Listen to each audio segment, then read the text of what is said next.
All right, cyber traders, welcome on back here this Monday, October 18th, just about a day and a half shy from our CTU Traders Summit. Great to see all of our students and trial members alike here inside the cyber group room. Going to be great to see Bonnie in person on Wednesday, that is, and great to see all of us otherwise. Got Bonnie, William, Alan, who picked up some money just a moment ago on Macy's. Great to see Leda and everybody else. And hey, if you're joining us back on social media today, Facebook Live or YouTube, welcome on back. So we got a lot to talk about here today. Obviously, being a Monday, we'll dip into crypto a little bit at the end. But I want to start off with the stock on the screen here. How could I not? PROG up just about 37% so far, on the way up seemingly to the next resistance off of $3 heading into this afternoon. So, hey, this can be the easiest part of my job throughout the whole day, just writing this PROG stock down on the watch list.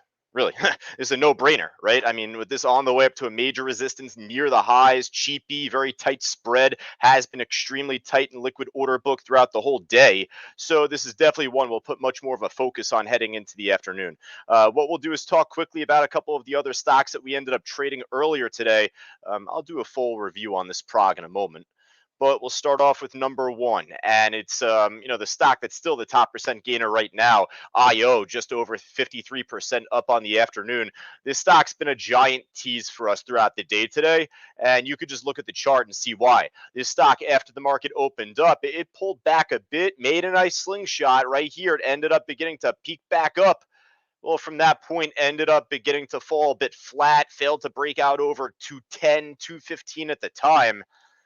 Well, at this point here, if it's not going to break higher, I would only imagine at least, it's going to look to go the other way for a little while, if not entirely. So it took me by surprise when I came back to the stock a bit later on into the morning, and it wasn't tanking, it was moving back up.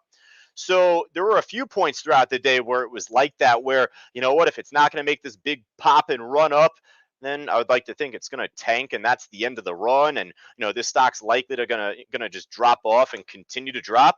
Well, it hasn't. It's just kind of been pushing up over time here. I'm actually in this trade right now. I've been in from $2. I know a couple of us, Michael N included, one of our trial members, he took some money on this trade just before. So for the meantime, this stock is actually still pretty strong in relation to its trend. Granted, it's pretty flat right now. So I would say tick tock on this thing. If this thing really wants to get going and for us to, capitalize on one more run, sooner is much better than later here. So we'll put the IO trade on our watch list also. I like the PROG trade a lot more. Christopher S., one of our trial members inside the trading room right now, is saying FCEL is popping, and Wendy's agreeing. So, of course, we would have gotten to FCEL anyway, folks. Number 8 on the gainers list. But, also one from earlier today that we did really well on, ended up popping as soon as the market opened up, provided very little opportunity, not to say to get in, but very little opportunity on a pullback. Ended up making the pop right away. It broke out from $8, and there was no looking back, at least from 8.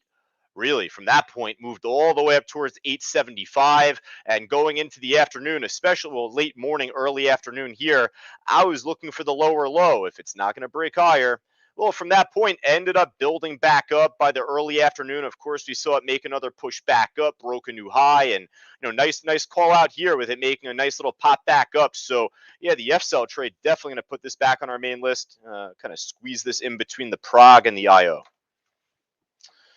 All right, Christopher M., you are in. Very nice. I don't want to distract anyone from their trade that they're in, but Christopher, where are you in on this FCEL trade? What's the price of your entry? Wendy says plug to PLUG. They trade side by side, right? Or for the most part, they do. FCEL and plug. Plug's up just about 6%. So if I put FCEL on the watch list, it would be hard for me to not put this plug trade on the watch list as well, right?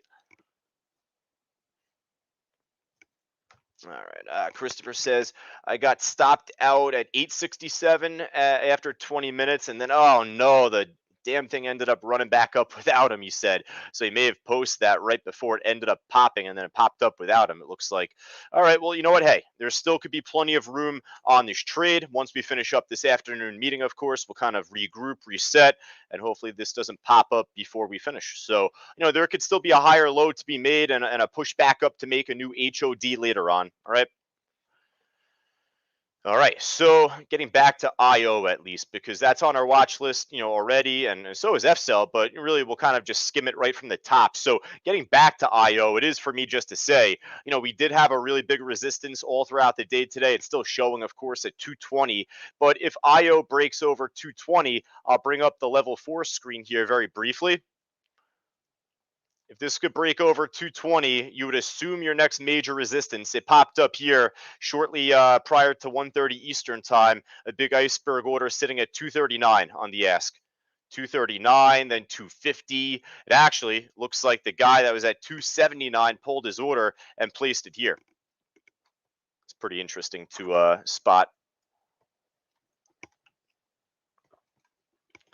All right, so we'll keep it going. The PROG trade definitely the best looker so far during this meeting. Trending up pretty nicely. I would assume the first test of resistance off of 3 that it would fail, but we'll see what happens. Down the line later on. If it keeps breaking over 3, I would only imagine for it to run up later on. The VALN trade, not much happening there. MTGX, I saw it earlier on the gainers list. I saw it break a new HOD going into the mid to late morning, but really, aside from that, I didn't really call it out that frequent. It's been very choppy since. I guess you could say making a new highs throughout the afternoon, but really not by much, and pulled back down. So I don't know, not really a whole lot to write home about on this MGTX trade. EVOL, at least this has good liquidity on the order book. It's only trading about 2,000 shares per minute, so that's pretty thin compared to what's out there, actually. All right, BTU. So going back to BTU, we've been following this stock really for the last month and a half, honestly. Last couple of months, this is a weekly chart. So let me switch back to my daily. And you can see even dating back to even May time, June time, this stock's just been on a mission since. And really over the last week and a half, we've been calling it out off the last gap up and down. And, here this morning, we ended up seeing it make a really sharp pop once the market opened up. Basically broke out from 1650, moved up 3 points. Can't go wrong with that. Right now, it made a lower high, pulling back down a little bit here. So I'll tell you, it's right where we would want it to be. But if this stock doesn't break higher, and at this point right now, if you've been following me here in this meeting, even over the last couple of weeks, I think over the last couple of weeks, I've shown enough examples of stocks crapping out, going the other way. If they're not going to break higher, then perhaps if this breaks a local support level, this could be a pretty interesting short opportunity to work with. Looks like a lot of volume just got filled on the bid right at 1930. So, that could be that local level that I'm talking about. All right, we'll see what else we got here, folks. The FCEL trade already on our watch list. INM $1.65 at least. Nah, not much happening on that one. All right, so Macy's. Let's go to Macy's really quick. Macy's was pushing up to make a new high just before we turned over to it. Probably jinxed it, but let's just take a look at the news on Macy's here. So, really quick, it's just to say Macy's trading higher following reports that Saks Fifth Avenue's e-commerce unit has begun preparations for an IPO at a valuation of $6 billion, which is pretty big for an IPO. Copy and paste the news here in the chat board for all of us on YouTube right now. Probably get a couple of pound symbols in there, hashtags. I don't know why that's the case when I copy and paste, but nonetheless, looks like their e-commerce unit, Saks Fifth Avenue's e-commerce unit, has begun preparations for an IPO. So I guess that ended up leading to Macy's making a really nice pop out the gate, right? Pop from 24-ish all the way up at first towards just about 2680-ish, 2650-ish actually, then broke higher later on. And with the stock now under 28, you got to be a little careful for that drop off, for that, crap out the other way. So 28, we ended up seeing a lot of volume getting filled off the ask just once it first broke it. That's why I'm alluding to this getting back over 28 if it wants to run up higher. Let's see if this can make one more breakout over 28 first.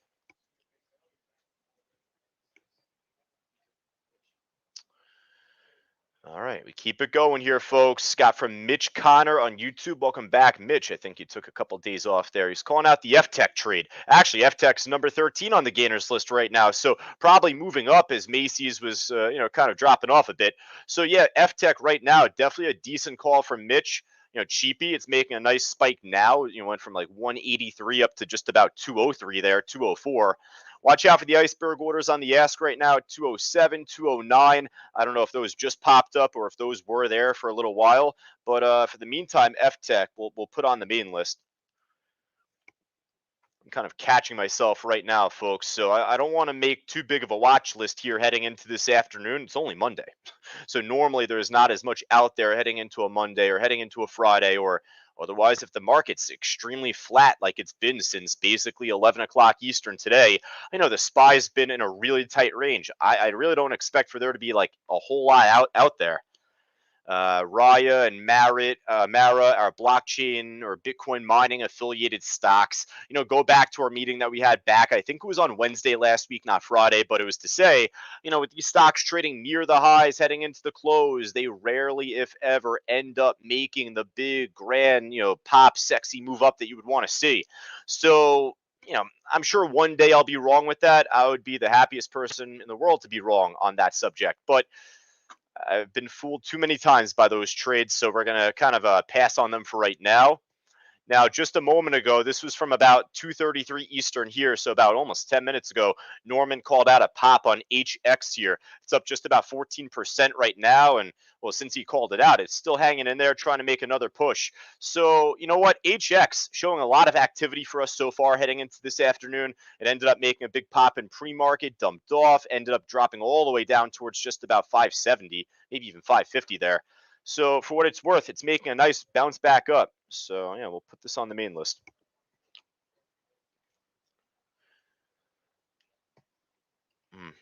All right, so let's see if there's any other known names, familiar names otherwise, or stocks that maybe we can kind of just click on and catch suddenly making a pop like this. The RLX trade is kind of like a slow poke. It's moving up, or it was moving up a little bit really since it's just been flat. All right, so that's just about it on the gainers side, folks. We'll hop over to the losers list, seeing if there's anything just as good, if not better, on that side. The RN or RVNC trade, it was our top percent loser early on. It was shortable early on, so for what it's worth, it ended up making for a really good drop as soon as the market opened up. But since it was flat, I reckon it ended up making a slight little retracement up, but I don't know. I mean, I wouldn't be surprised if it ends up making some sort of move, into the afternoon, but I like the others to begin. OMER, we've traded the stock in the past. You could see dating back to the end of September, had a huge gap down. That's not when we exactly focused on it. We were following this stock for a long while, for years now, on and off.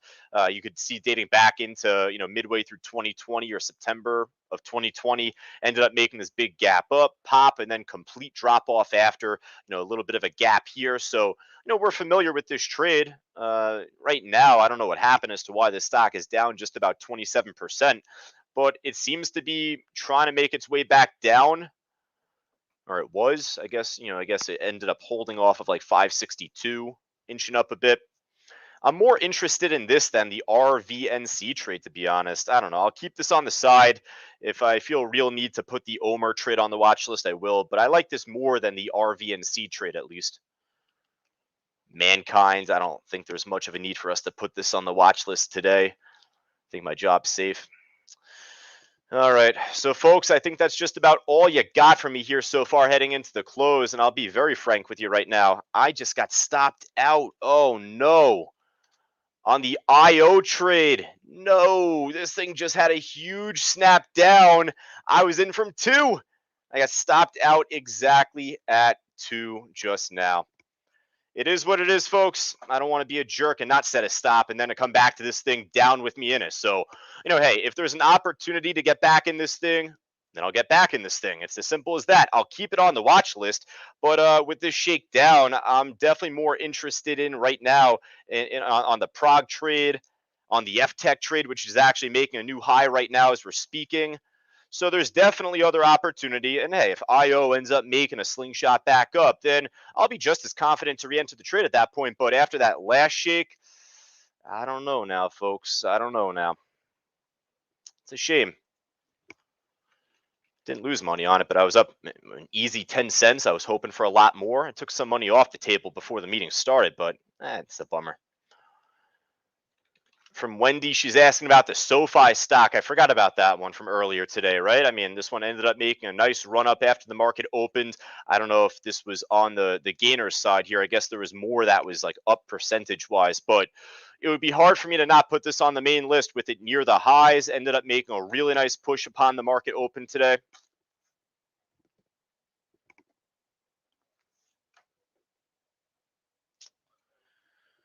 All right.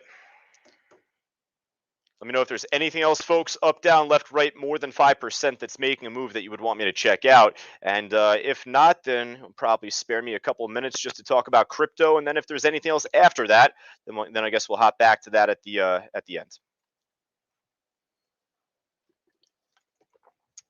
All right. So, to be honest, not really a whole lot's happened since Friday afternoon when we were last showing Bitcoin here. This dates back to Friday the 15th. This is the hourly chart. So, this vertical line represents basically the last time we were talking about Bitcoin. So, for as bullish as this is, and certainly across the next, 2-3 months, I think in the next couple of weeks, we're going to see this continue to really rip up, if not this week. But that doesn't mean every single day it's going to keep pushing up perfectly. So at some point, you got to begin to see it cool down. That doesn't mean for it to tank or drop even, but it's to say that, trade in a tighter range here. Trade in a tighter range for a little bit. Ended up pulling back down to the 100 EMA on my hourly chart, which it was, holding over pretty well for the most part. So ended up snapping under, back over, same thing here. So at this point, we kind of just check in with it day by day, or at least here every Monday, Wednesday, Friday. But for any big moves up or down, we'll look to provide more analysis on. It's just that really over the last 24, 48, 72 hours, not really a whole lot's happened, right? We talked on Friday about potential price targets and where we could potentially see Bitcoin move up to by the end of this month, where the monthly close could be, what the monthly close could be for the month after, in December even. So we'll talk more about that across this week. For any one of us coming to the C2 Trader Summit, that's the in-person conference that we'll be doing here in Long Island, New York, coming up this Wednesday and Thursday. And Tuesday afternoon, we have a welcoming party, a soiree party for all of us joining us. But Wednesday, Thursday, I have presentations lined up myself. One of them is a full 60-minute presentation on Bitcoin price charting and analysis. So we'll talk all about what I look for in terms of entering positions with crypto. All right, but that's pretty much it. If Bitcoin itself hasn't really been moving that well across the last, 24 hours at least, then I wouldn't have expected for there to be as much action out there on a ride or as much action out there on a Mara. We had to push up early, but with these kind of near the highs right now, you would think that you'd be more interested in them. I'm not, because historically these crypto stocks, never really end up running higher into the close as often as we would want them to.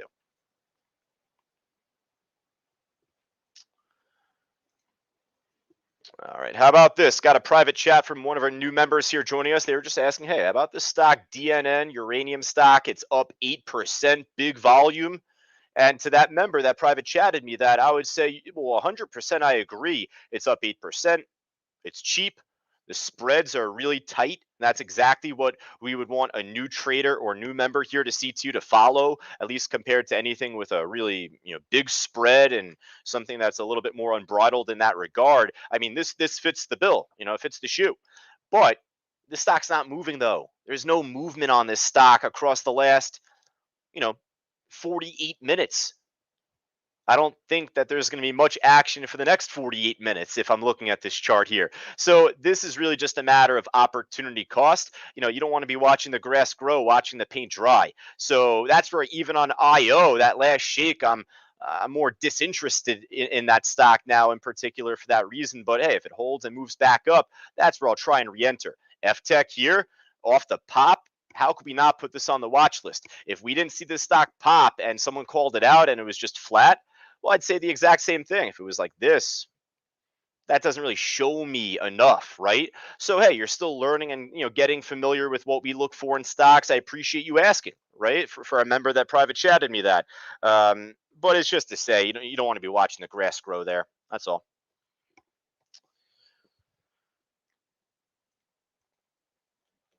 All right, folks, that just about does it there. I think that we're pretty much all set. I said if we need to, we would go back to OMER. Don't really need to put this on the main list right now.